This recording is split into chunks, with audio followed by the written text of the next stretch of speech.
Hey, I want you to think about the last time you finished something significant at work, or how you finished the end of a week, or the end of a term, or even the end of the year. What did you do? You see, for most school leaders, the answer is the same. You moved straight to the next thing. You finish the big project, you go to the report that's due, or the email that you've been putting off, or the list that never gets shorter. If it's the end of the week, you get straight into weekend prep. End of term, straight into what didn't get done, thinking about next term. End of year, straight into next year's planning. There's no pause or moment where you stop and ask, wait, what did I actually just do? What have I achieved?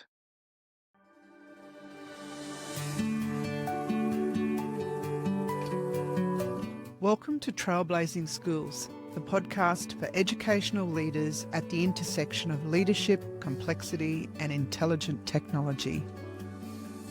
I'm Trudy Graham. This is a space for leaders navigating uncharted territory. We explore strategic leadership, ethical innovation, and how AI can strengthen the deeply human work of education.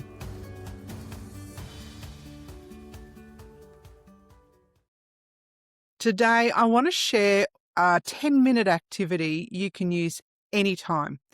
End of the week, end of the term, end of the month, or honestly, any moment where you need to take stock. It's the activity I use in my Leaders Learning Circle at the end of every term, and it is without a question my favourite session in each term.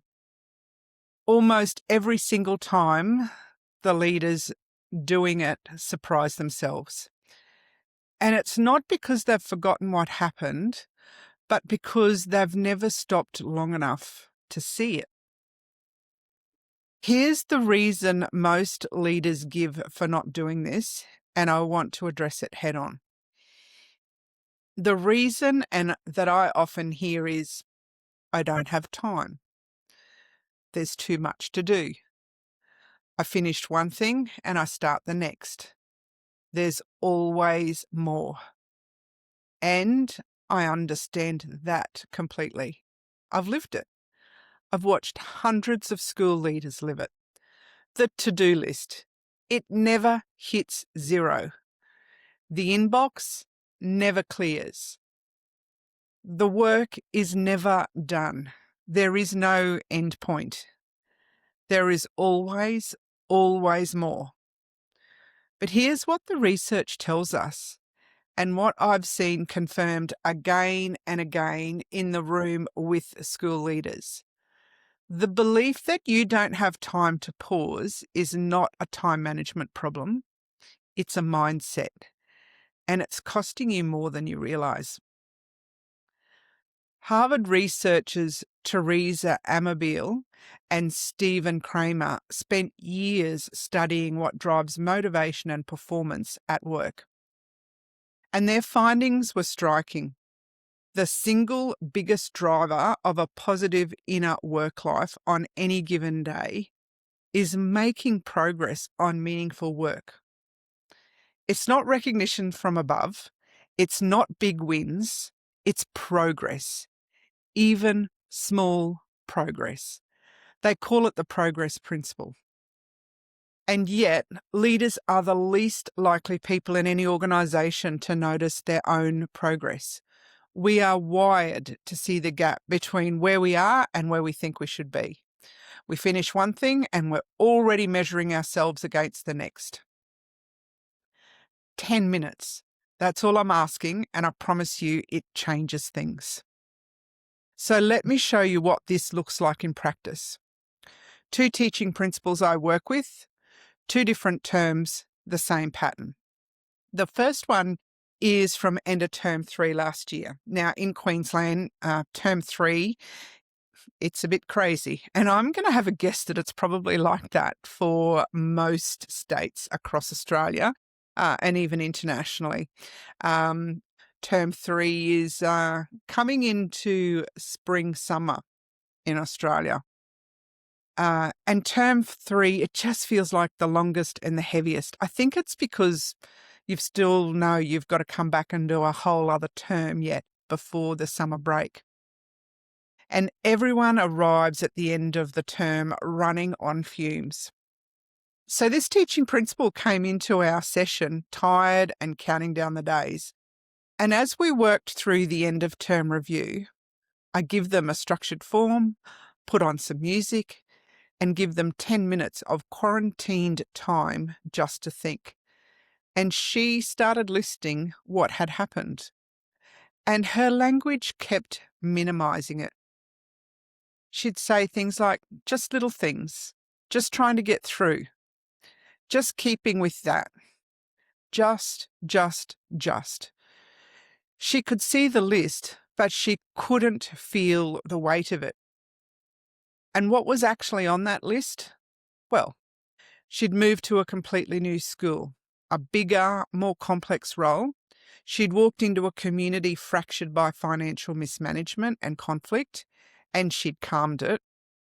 She had implemented a new PLD approach that she'd never done before. She was teaching English 3 mornings a week on top of her leadership load, and she had actively set up a colleague to step into a principal role, building someone else's future while navigating her own transition. And she sat in the session there, calling it just little things. That is what no pause does to you. Every big thing gets absorbed into the blur of the next big thing. It loses its weight and it stops counting.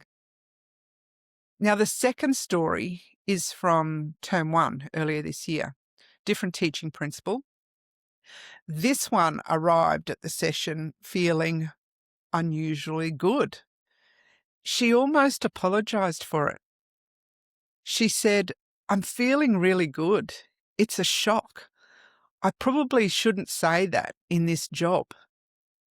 Think about that. A school leader feeling genuinely well at the end of the term, and her first instinct is to treat her own well-being as suspicious, to wait for another thing to drop. And we worked through her review. The term unfolded. She had completely restructured her literacy program and tested the kids that week. They had smashed it. Results that surprised even her. She'd navigated a complex child safety case, secured NDIS support for a vulnerable student. She'd built staff capacity to the point where she didn't have to touch an audit when it landed. Her team handled it entirely.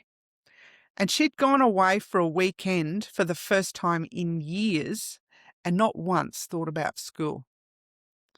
The wins were everywhere. She just hadn't stopped to see them as wins until we paused. That is what 10 minutes of structured reflection does. It doesn't create the achievement, it makes the achievement visible. If you see yourself as a trailblazer and you're looking for structured, strategic support to lead with clarity and conviction, visit trudygraham.com.au/connect. That's where leaders begin the conversation about working together. I'd welcome the opportunity to partner with you. So, what's actually going on here? And what does the research tell us about why this matters so much? Well, let's start with the gap and the gain from Dan Sullivan and Benjamin Hardy. They write about 2 ways of measuring your progress. The gap is measuring forward from where you are to the ideal you haven't reached yet. The gain is measuring backwards from where you started to where you are now. The gap is always infinite. There will always be more to do, further to go, a higher standard to reach. But the gain is real and it's already happened. Both of those teaching principles were living entirely in the gap. The term review activity is a deliberate shift to the gain. It forces you to look backwards, and what you find there is almost always more than you expected. Now, the progress principle. Amabile and Kramer's research shows that leaders are the people most likely to overlook progress in their teams and in themselves. We're so focused on the destination that we systematically undervalue the distance already travelled. And the fix isn't grand recognition or annual reviews. It's small, frequent moments of noticing. A 10-minute reflection at the end of a week or a term is exactly that. It doesn't require a performance framework or a conversation with your supervisor. It just requires you to stop and look. And lastly, a solution-focused practice. And of course, this is my favourite. In solution-focused coaching, one of the most powerful disciplines is noticing what's working, not as a feel-good exercise, but as a strategic one. When you identify what's already progressing, you gain information about what to do more of. You build from strength rather than always trying to fix the deficits. The structure I use in the Leaders Learning Circle is built on this principle. I ask principals to revisit their intentions from the start of the term, then identify what has progressed, not just what was completed. Progress and completion are different things. You can make significant progress on something that isn't yet finished, and that still counts. The design of the session matters too. I'm very deliberate about it. Music on, everyone quiet, 10 minutes of genuinely quarantined time. Not checking phones, no side conversations, just you and your thinking. That quarantine is a sign that this time is yours. Nothing else is allowed in. For leaders who spend every working minute in service of everyone else, that signal alone is powerful. And in the Leaders Learning Circle, after each principal reflects privately, they share with the group. And what happens next is remarkable because the group has been listening all term. They hold evidence the principal has already forgotten. The teaching principal, who called her term just little things, had the group say, "Wait, hang on, pull back. You changed schools. You rebuilt a community. You set up a colleague for a principal role. We heard all of that. That counts." And suddenly she could see it. That is the power of people who know your story. So, next steps are coming up. But before we do that, here's your question. When you think about this week or this term or this year, are you measuring yourself against what you haven't done yet or against how far you've actually come? And here's the next step activity. You can do it right now, at the end of this week, at the end of the term, anytime you need to take stock. Grab a piece of paper or open up a document, set a timer for 10 minutes, put some music on if that helps you think, and work through 3 questions. Number 1, what did I set out to do for my school, my staff, my students, and myself? Cast your mind back to what you intended, even if it feels fuzzy, even if the term or the week went completely sideways from the plan. Number 2, what actually progressed? Not just what was completed, what moved forward? What did you navigate, respond to, initiate, resolve, or build? Include the unplanned things, the things that landed on your desk that you dealt with anyway. They count too. Yep, even the interruptions.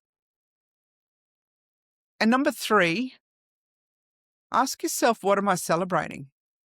And name at least 3 things. They don't have to be big. They just have to be real.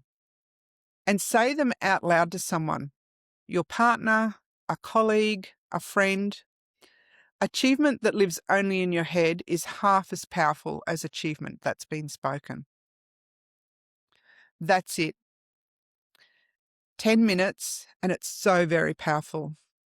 And I want to highlight too, written is more powerful than just thinking.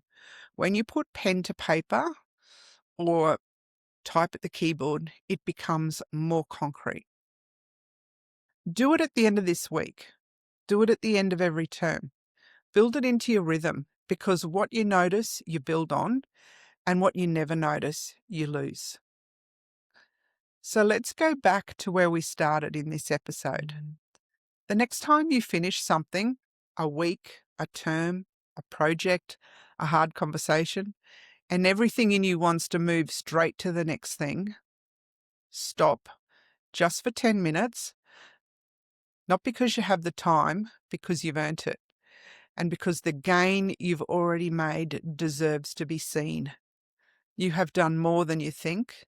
You always have. Until next time, take care.